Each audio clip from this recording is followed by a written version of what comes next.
We also have no coolant, we also have a coolant leak, and we also have a misfire.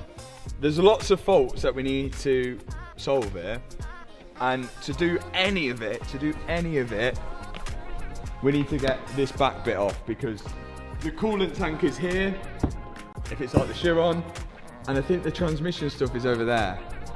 If we could find out how this has happened, it would give us a way better insight onto what we need to look for. Do you know, if someone's already diagnosed this problem, we're not going to be chasing around the car for a problem that somebody's already diagnosed.